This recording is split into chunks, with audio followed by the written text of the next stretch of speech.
Hi, pre-calculus. Today we are going to go through notes 1-3. We already did interval notation. We're just going to mainly talk about functions in general and then look at the domain of them. So some of these like screenshots, the ones that are slightly crooked, those just came out of the book. We haven't handed out books yet. They're not in the best shape. So I've just screenshotted a lot of the important parts of the book here. The first thing I want to point out is the word relation. It's a mathematical term for a rule of correspondence. So if we have an X and a Y, those go together. They are related for some reason. They are related. A lot of times in our class, we have them related to each other through an equation like Y equals 3x plus 4, where we will input the x and the output is the y. So that would be a relation. Sometimes relations are written as just a table of ordered pairs. So -3, 2, -2, 1, -1, 0, 0, 1, etc. These are related via a table. There might be an equation that goes with them. There might not be an equation that goes with them. There could be related as just a set of numbers. So -3, 10, -2, 12, and 5, 9. So that's a relation. They're held together with these fancy brackets, which mean this is a set of numbers. So they're related somehow. If we have one item from the X values, from the input, only has one answer for each of the outputs, then that relationship is now called a function. So here's the definition of a function. Function f from set A to set B is a relation that assigns each element in X. I'm sorry, I cannot read. That assigns to each element X in the set of A exactly one element in the set of B. The set of A, those elements are called the domain. The set of B, the Y's, those are the range. And what this is basically saying is that none of the X's can repeat.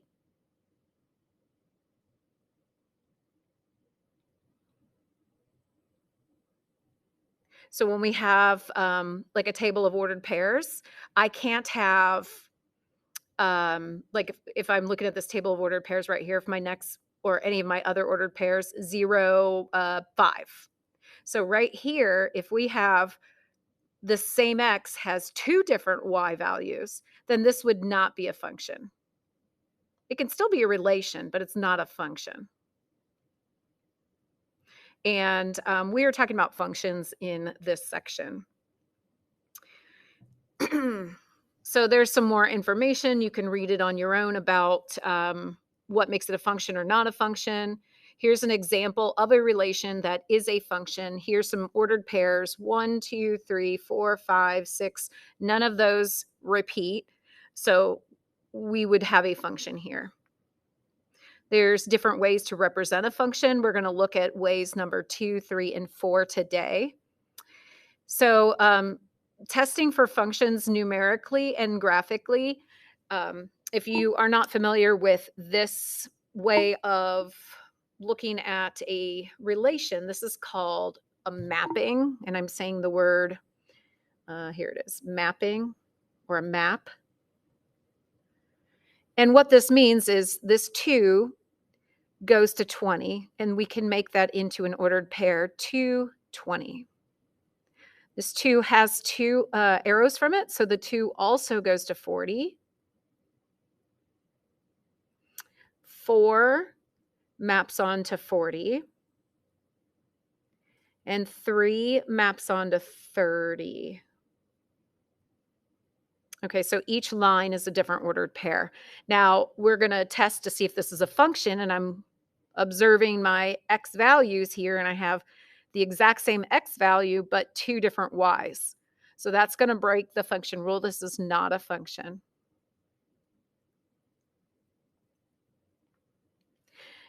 Now, I said nothing about the 40s. We have repeating y values. That doesn't matter. What matters is we cannot have the x's repeat. Each x can only go to exactly one y value. Here, this number 2, and you can see it with this mapping up here. 2 goes to 2 separate y values. Here we've got 10, 15, 20, 45, 30, 25, and 40, 35. So this relation, there's exactly 4 ordered pairs, and none of the x's have 2 arrows. None of the x's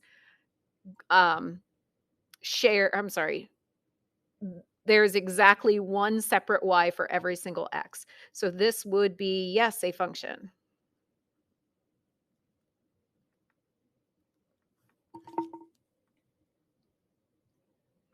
Here in table form, we see that 2 goes to 20, and we know that ordered pair could be written as 220.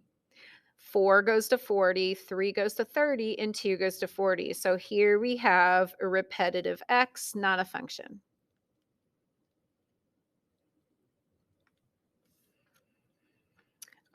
This next one would be graphically, and there's different ways to do it graphically. What we could do is find all these ordered pairs. So this one would be -5. I guess I'll write them out this way. -5, 2. -4, -4.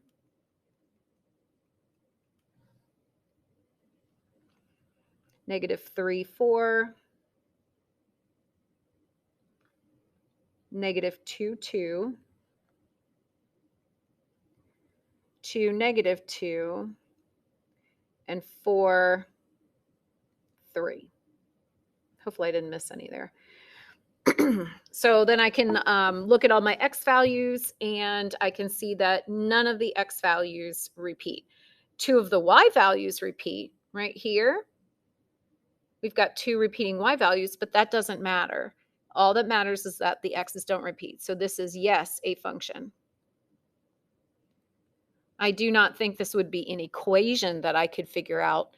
It's just a scatter plot here, but we determine it is a function because there is exactly one x value for every y value.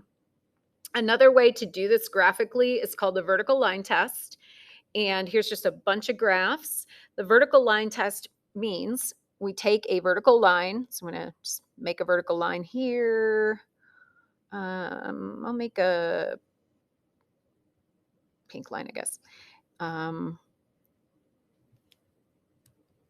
So I've got a vertical line.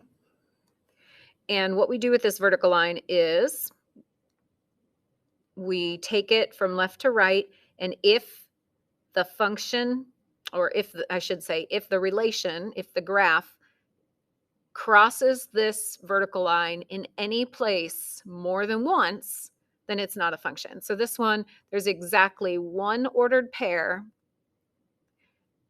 every place that this vertical line would ever touch that red function. So we call it a function.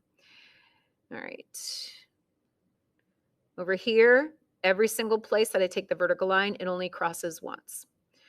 So it's a function. But when I go here, this line, and I'm going to move it off because it's already a vertical line, but this line has multiple, lots and lots of places where if I labeled all those x coordinates, it would be the exact same x coordinate in a different y value every single time. x2, whatever x is, -1, and so on. These all have the same x's, but the y's don't repeat. This would not be a function. So here we've got a function. None of the x's repeat here. You can see this one already has the vertical line drawn in. This one is not a function because we've got places where, sorry.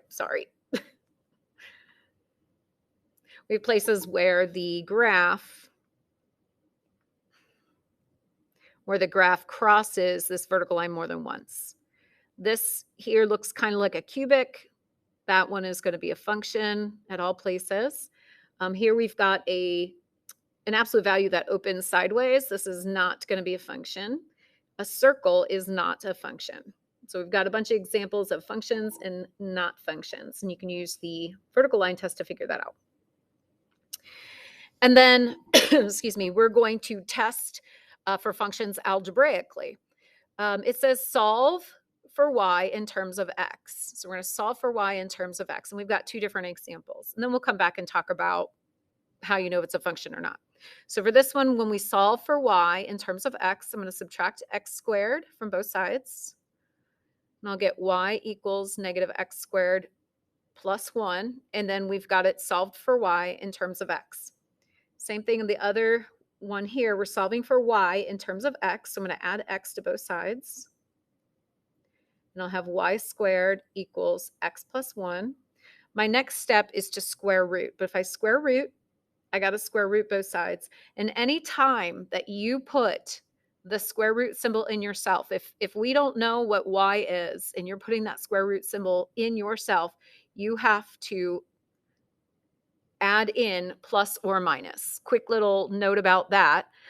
If you have something like y squared equals 25, well, y could equal 5, and then when we do 5 squared, it equals 25. But y could also equal negative 5, because if I do negative 5 times negative 5, it also equals 25. So because both of those answers work, we have a plus or minus for our answer. And that's what's happening here. We have a plus or a minus.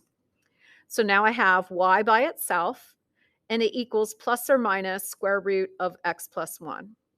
When you have a plus or minus, when you solve for y and you have a plus or minus, you potentially can get the exact same x value giving you two different y values. So let's see, x could be, let's say x was 3.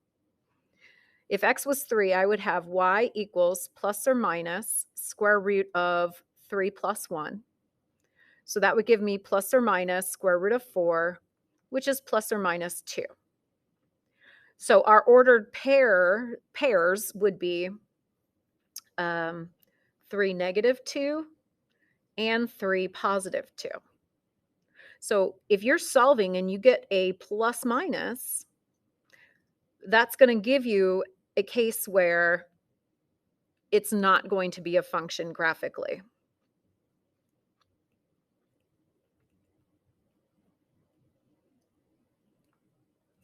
When I solve for this one, we can tell that this is quadratic from doing section 1.5. This you should know is quadratic. If you know anything about transformations, it's up 1 and it's flipped over just really quickly. That is going to be a function no matter where I put a vertical line, it will work. This one did not have a square root plus minus thing going on. This one is a function. So if you're determining an equation as a function, look out for something like plus minus. Just another hint about, I don't know if I have another hint. Maybe that's not it. Never mind. I changed my mind on that comment. Okay. Evaluating a function, you should have been doing this for a very long time. When we have something in function notation, we've talked about this already, function notation, our input is x and our output is f of x rather than having a y. So in function notation, this equation would be f of x equals 1 minus x squared, where we would input something in for x and we would get something out, and that would be our f of x. Here's some examples where we're going to evaluate the function. So question A, f of 2, that means wherever you see an x, you replace that x with parenthesis 2. So in this equation, in the f equation, I have 1 minus, and now I see an x. So I'm going to replace that x with parenthesis 2, and then the squared is still out there. Now, f of 2 is directions. This is just saying evaluate the function when x equals 2. That's what this is saying right here. So we don't change that at all. We just leave it as f of 2. So we bring down 1 minus, and 2 squared is 4. So f of 2, oops, not x, sorry. F of 2 is equal to -3. So that's what we're doing, is we're evaluating. So question B, f of 0. So we're going to replace x with parentheses 0 squared. So 1 minus, that becomes 0. So we get 1. F of 0 is equal to 1. Then we've got f of -3. So get 1 minus, parenthesis, -3 squared. Now be careful, because people make silly mistakes on this stuff. Order of operations, I need to square first, then subtract. So I have 1 subtract, and when I square this, I get 9. So f of -3 is -8. All right, and then the last one's a little bit more special. It doesn't have just a number. We've got an expression in here. So we're going to do f of x minus 1. And wherever I see an x, I replace it with parenthesis x minus 1. Now, depending on what you're doing, maybe this is good enough and you don't have to do anything else. If we need to simplify it, we could go further and simplify it. Again, I'm not doing anything to f of x minus 1. That was the directions. If I need to simplify this, then we're going to have to multiply out x minus 1 times x minus 1. And that's from algebra 2, or actually algebra 1 and algebra 2. So I've got 1 minus. I'm going to multiply this out. I'm going to get x squared minus 1x minus 1x plus 1. If you know the shortcut to multiply that, then use that shortcut. I know it, but I'm multiplying it all out just in case. X squared minus 2x plus 1. Now, I haven't subtracted yet, so all I've done is multiply. My next step is to subtract, so that's where we're going to subtract each term. You're basically changing the sign of each term. So f of x minus 1 is equal to 1 minus x squared plus 2x minus 1, and then we collect like terms. And I get negative x squared plus 2x. Those ones cancel out. So that is f of x plus 1. Example 4, we're going back to piecewise functions that we just learned. This says evaluate the function when x equals -1, x equals 0, and x equals 1. So I'm going to use my function notation, and I'm going to say f of -1. But then I'm going to look up here, and because this is a piecewise, I can only use one of these equations for -1. So we look at our domain. X is less than 0, x is greater than or equal to 0, -1 fits into x is less than 0. So that means I have to use the first equation for this one. So I will do -1 squared plus 1. So 1 plus 1, f of -1 is 2. My second value, f of 0.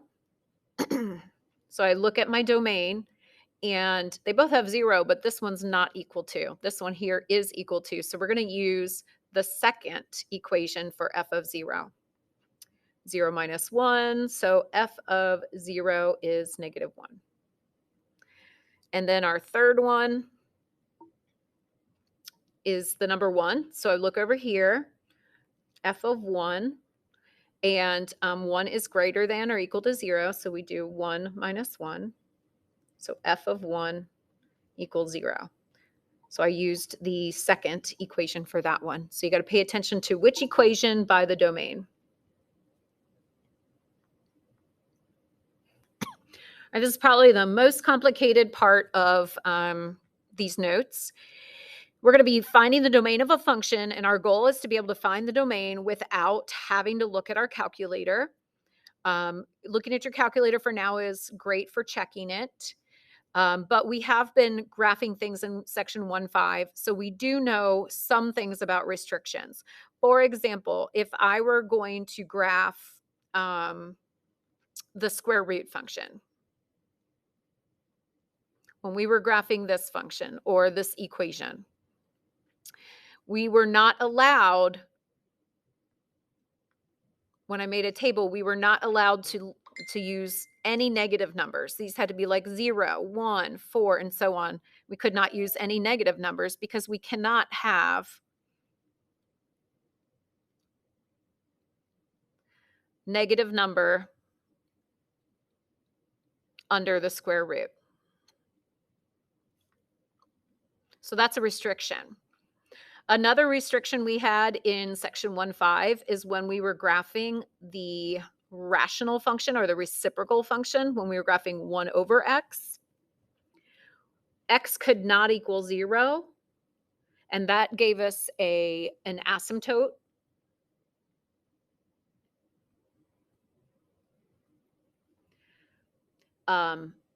Because if I plug in 0, we're going to get 1 over 0, and that's undefined. Undefined. There we go. So this would be another place where you would have restrictions on the domain. So what we're going to do here is we're going to look for restrictions on the domain, and then we will write the domain in interval notation. So I look at this first one, f of x equals x minus 3. I'm going to think about restrictions on the domain. Here I have an x in the denominator. So I know that the denominator cannot equal 0. So I say x minus 3, that's not allowed to equal 0. If I solve this, x cannot equal positive 3. If I plug in positive 3, 3 minus 3 is 0, and that can't happen. So this is a restriction in our domain. On the graph, this would be an asymptote. We're not graphing it, though. We're just writing the domain. So this is the only restriction on the domain. That means it's going to be everything. It's going to be all real numbers except 3. So to write that in interval notation, we're going to start negative infinity. Remember, it's a parenthesis because we can never include negative infinity or positive infinity. Those never end. And it's going to go all the way to 3, but we cannot equal 3.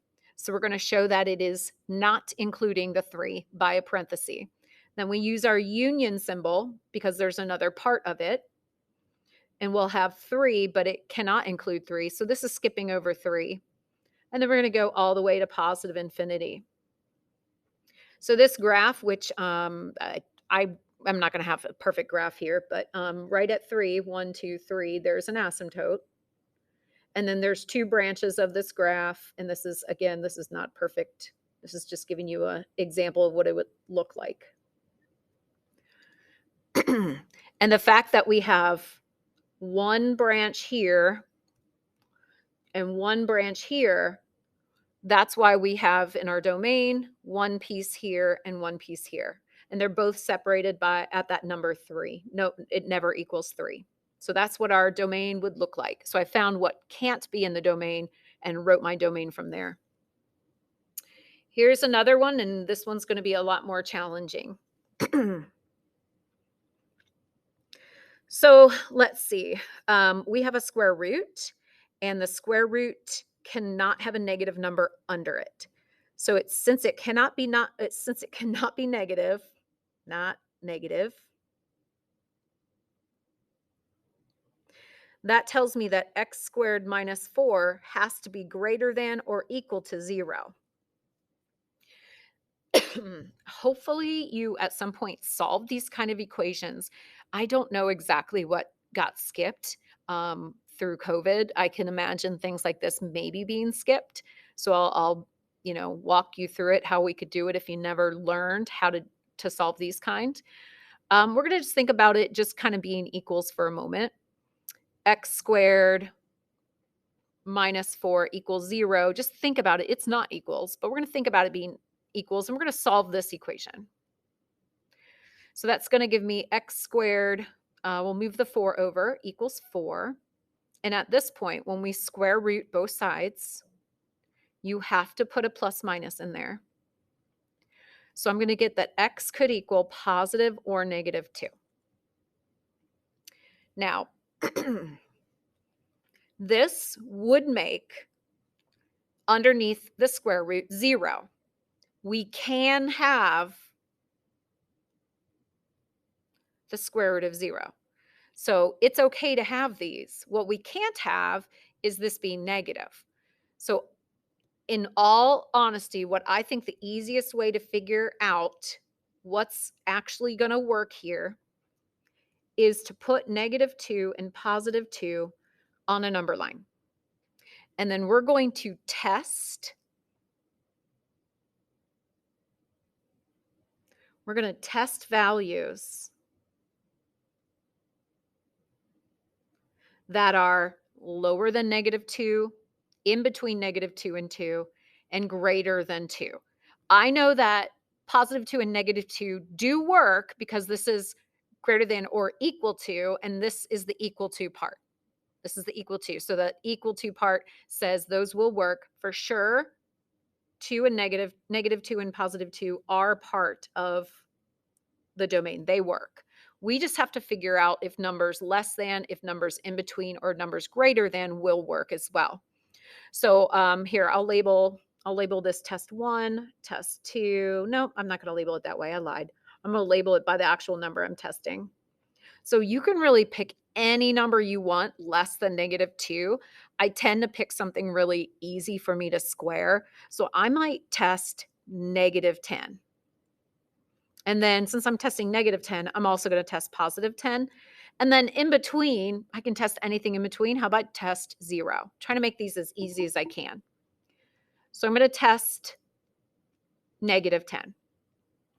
So we're going to do the square root of negative 10 squared minus 4. So that's going to give me the square root. When I square negative 10, we're going to get positive 100 minus 4, which is positive 96. And I don't care what the answer is. All I know is we can use that. That's a positive square root. So we can do it. We're going to test 0. So I'm going to square root 0 squared minus 4. That's going to give me the square root of negative 4. And that's a big fat nope, can't do it. And then we're going to test 10. Square root 10 squared minus 4 is the square root of 96, just like this one up here. So that one is doable. So over here on this graph, 0 didn't work. That part didn't work.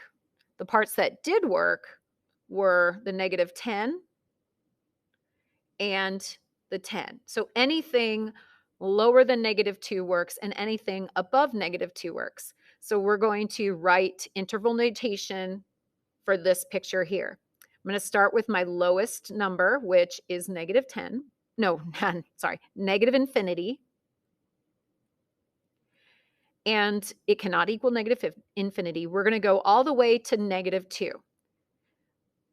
But since I have a closed dot, it can include negative 2. I use a bracket and a union symbol. And then we skip over this entire middle part, and we start again at positive 2. And we go all the way to positive infinity, cannot equal infinity. So this is the domain for the square root of x squared minus 4. I'll show you on Desmos. If you want to check your answers using your graphing calculator, or you want to type it in Desmos to check your answers, remember you might not be able to use a calculator for this. So this is, just to help improve your confidence until you have a quiz. There's the graph of x squared minus 4. So you can see that this graph skips over negative 2 to positive 2. This is the actual graph of it. The number line I used was only for X values that work. But this here is the actual graph, and it goes all the way negative infinity to -2, jumps, goes from -2 to positive infinity.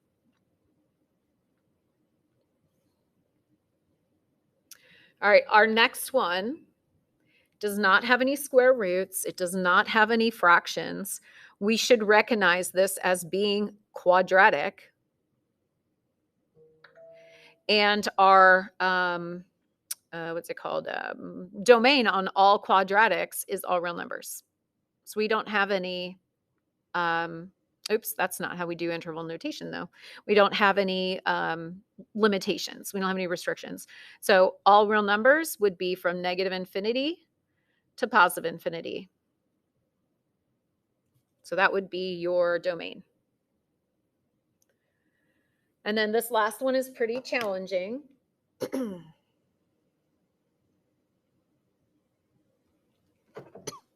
Excuse me. We have a square root on top, and we've got a fraction. So x squared minus 9 cannot equal 0. But also on the very top, x plus 2 has to be greater than or equal to 0. So we've kind of got like two things happening. So I'm going to start with the top. X has to be greater than or equal to -2. Okay. The bottom. Let's see. X squared does not equal 9. I'm going to square root both sides. But if I put the square root symbol in, I have to do plus minus. So we get x does not equal plus or minus 3. So here's a place where I think the easiest way to do this by hand is putting these three values, because there's three of them right now, on a number line and test. So we know that -3, and then we've got -2, and then we've got +3 somewhere up here. If I plugged in 3 or -3, it would not work. Like that would make the bottom 3 squared minus 9. That would make it equal 0, and we cannot have the denominator over 0. So these absolutely do not work. So I'm going to put an open dot at -3, and I'm going to put an open dot at +3. They do not work. Up here, I've got x is greater than or equal to -2, so that would be a closed dot. You can test the places now. Let's see. How about I test right here? We'll test -10.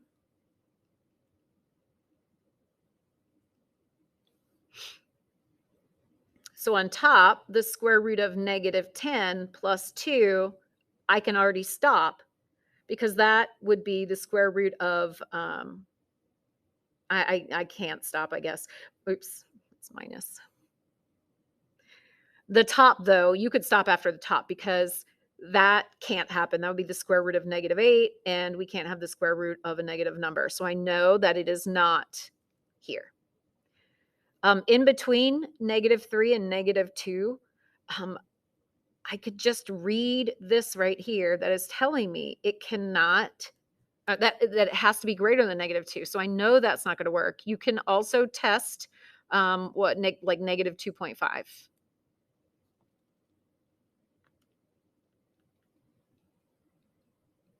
But as soon as I go square root -2.5 plus 2, that's already going to tell me, nope, that one doesn't work either. This right here telling me greater than -2. If you need to test points, this could be 0. We could test 10 here. So let's see, test 0. We've got the square root of 0 plus 2 over 0 squared minus 9. And that would give me the square root of 2 over -9. And all of that is possible. It's not a nice fraction, but it's possible. So that area is okay. 3 does not work. We can test 10. The square root of 10 plus 2 over 100 minus 9. That's going to give me the square root of 12 over, sorry, I'm trying to move it, over, what is that, 91. Again, not the greatest, most wonderful answer ever, but it is something that does work. So this section works as well. So what our domain for this would be, it's going to start at -2 and it's going to go to 3, but does not include 3. And then we have a union because there's a second piece. And so we're going to begin at 3 again, but not including 3. And we're going to go all the way to infinity from there. And I have not graphed this one to see what it looks like, but why not? Square root of x plus 2.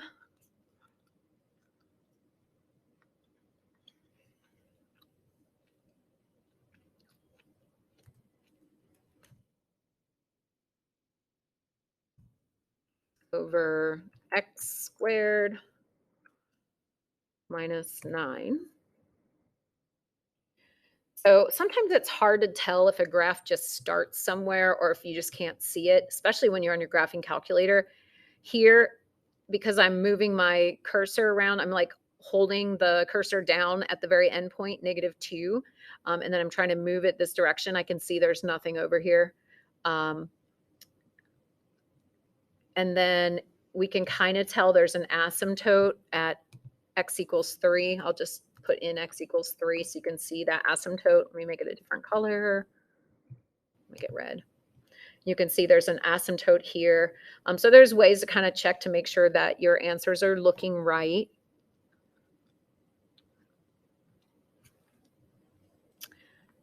All right, and I think that's it for these notes. Yep. All right. Please send me an inbox message if you have questions. Talk to you soon.